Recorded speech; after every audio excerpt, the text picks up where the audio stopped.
మోకాళ్ళ నొప్పులతో బాధపడుతున్నారా?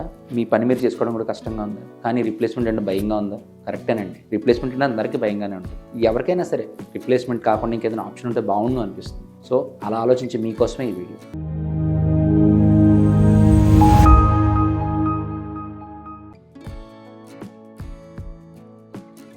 జనరల్గా మోకాళ్ళ నొప్పులు అనేవి రకరకాల స్టేజ్ల్లో వెళ్తూ ఉంటాయి. మోకాళ్ళ మార్పిడి అనేది ఇంకా మనం లాస్ట్ స్టేజ్, అంటే పూర్తిగా అరిగిపోయాయి, మనం ఇంకేమీ చేయలేము అనే దాకా కాకుండా మనం పోస్ట్పోన్ చేస్తూ ఉండొచ్చు. అలా పోస్ట్పోన్ చేయడానికి మీ ముందున్న ఆప్షన్స్ ఏంటంటే, ఎర్లీ స్టేజెస్లో వస్తే కనుక మీకు ఒక పిఆర్పి ఇంజెక్షన్ కానీ, బీమ్యాక్ ఇంజెక్షన్ కానీ, లేకపోతే ఆర్థ్రోస్కోపిక్గా కొన్ని ప్రొసీజర్ చేయడం వల్ల కానీ మీకు సెట్ చేయొచ్చు. అదే ఇంకొంచెం 50 years కొంచెం కాలు వంకర ఉన్న వాళ్ళు కనుక వాళ్ళకి వస్తే, వాళ్ళకి మోకాలు తిన్నగా చేసి వాళ్ళ స్ట్రైట్ యాక్సిస్ మార్చడం వల్ల కూడా వాళ్ళకి బాగు చేయొచ్చు. అలాగా మీ మోకాల్ని లాస్ట్ స్టేజ్ వరకు కాకపోతే కనుక ఇప్పుడే మాత్రం మమ్మల్ని కలిసి ఈ మోకాల్ ప్రిజర్వేషన్ ప్రొసీజర్స్, అంటే జాయింట్ ప్రిజర్వేషన్ ప్రొసీజర్స్ చేయించుకొని మోకాల్ మార్పిడి వరకు వెళ్లకుండా మిమ్మల్ని మీరు కాపాడుకోండి.